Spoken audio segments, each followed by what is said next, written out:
Hello neighbor, this is Curt with eTrailer. Today we're going to be taking a look at the Thule WingBar Evo roof rack system on our 2024 Toyota 4Runner. Now if you have any experience with the Thule roof racks or if you have any questions about it, please leave them in the comments below. We'd love to take those questions and your stories, share them with our other neighbors, and help them make the best decision for themselves. So if you're the owner of a 4Runner, chances are you've got some adventures that you like to go on and things like that. And there are going to be times where you either have too many passengers in the vehicle or you're going to be wanting to carry things that you don't want to carry inside your vehicle, or they just flat won't fit in the 4Runner. That's where a roof rack system can come in very, very handy for you. Now this particular Thule roof rack is an aero style bar, meaning it's got kind of this oval shape with a blade in the back. That's really going to help airflow go over it, and it keeps it much quieter than your typical round or square bars on different roof rack systems. It's got a 53-inch total bar space with a little bit of overhang, which gives you the opportunity, even with clamped on accessories, to go side by side because you just have this little bit more room to move an item over. You could also use the track system, which is accessible through here, to mount any accessories as well. This does have a 165-pound weight capacity. Now, regardless of that, you still always want to check your manual to see what your vehicle's rooftop capacity is. Whatever the lower number is, that's the capacity that you're going to have to go with. Now, the Toyota 4Runner actually offers a very small amount of rail space. In fact, the front rail, the furthest forward you could put it, is about the middle of the second row passenger seat.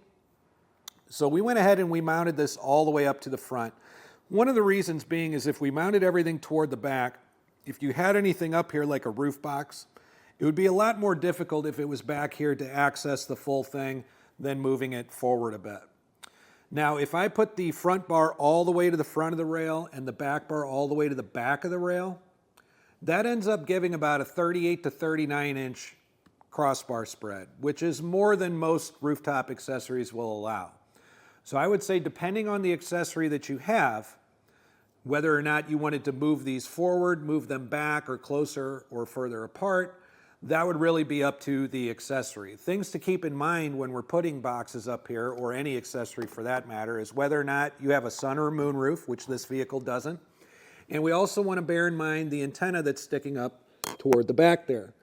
It comes up just about as high as the bottom of the bar does.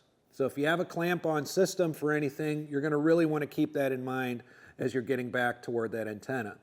As we have it set right now, we've got it at about a 32-inch crossbar spread. We're going to have clearance under the bar at 2 3/4 inches. So again, that antenna back there is about 3 inches tall. So we want to bear that in mind as we get this moving back. Again, we were going to mention that now that we're up here on top, the total 53 inches of bar space that we have access to, whether through the T-Track or a clamp-on system itself. Now that we've had a look at what it looks like up here and what kind of crossbar spreads and things like that we can get, let's go ahead and take a look at how we got this up here. So installation of this set of Thule crossbars is actually really very simple. It only has two components. You've got the crossbar itself and you've got the towers. The towers are going to attach to your factory rails right around here. There's kind of a rubber coating to help grip it and not damage it. And we'll tighten that down to get a good grip on there. The crossbar itself is going to be mounted through these T-slots up here on the top, and both this mounting point and the T-slot are going to be tightened down right through there. So get it onto our crossbars. First thing we're going to need to do is take our end cap off. This is the underside of the crossbar now. We're going to go ahead and mount this on here, making sure, of course, that the outside of the tower faces the outside of the bar. So we'll simply slide that through that T-slot there. There is an adjustment here that you can make that marks off your distances. You can take all of the pre-measurements now and set that. However, I actually think it's a bit easier just to kind of leave this loose on here and make our adjustments while they're on the roof itself. Once those adjustments are made, I can move this to the area where it's at. And then anytime I remove or replace the crossbars up there, I know exactly where my mounting point is. Now to get this mounted, we're going to get up here on the roof and we're going to go ahead and get that right over around the rails over there. We're going to do the same thing right here and get it seated down nicely. Now I'm going to take a look. I'm eyeing it out a little bit to see how much crossbar I have hanging over. I want to make sure that this measurement is even on both sides before I tighten it down completely. So I'm going to grab my measuring tape, get this evened out, and tighten it down. Now I've got our overhang even on both sides, coming out about 4.5 inches. So now that I've got that set, it's time to tighten everything down so we don't lose our place on anything. So using this piece here and the torquing tool that we get from Thule, we're going to tighten this. This is going to simultaneously tighten our tower onto the rail while it also tightens the crossbar onto the tower. And it's a torquing tool, so it's going to give us a nice loud pop whenever it's ready, and we'll know we've got it all tightened down enough.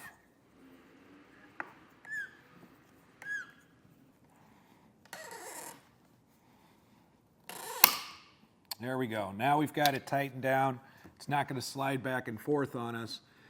Next thing I might do is come to the back, and if you recall that little stop gap that we could use to measure our crossbars, I'm going to go ahead and push that all the way to the tower. That way, if I need to remove these for any reason and put them back on here, I got a really good idea of where I'm going to be to get an even crossbar spread. Once that's done, I'm going to take our end cap here and pop it onto the tower. It'll snap in just like that.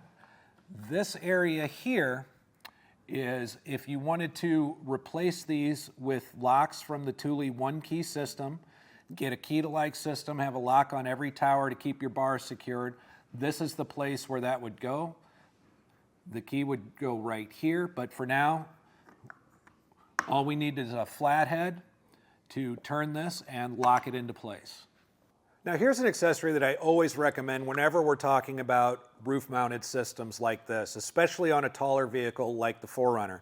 This is the Moki doorstep, and the way this works is it simply provides a 400-pound capacity step in order to get up a little bit higher in the vehicle.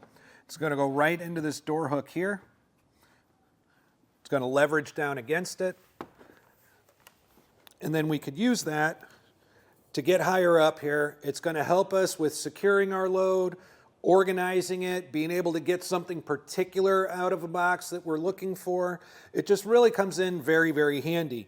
And it's very compact. It's going to be a whole lot easier to have this with you, something you could keep in the door or something like that if you want, rather than carrying around a big step ladder everywhere you go.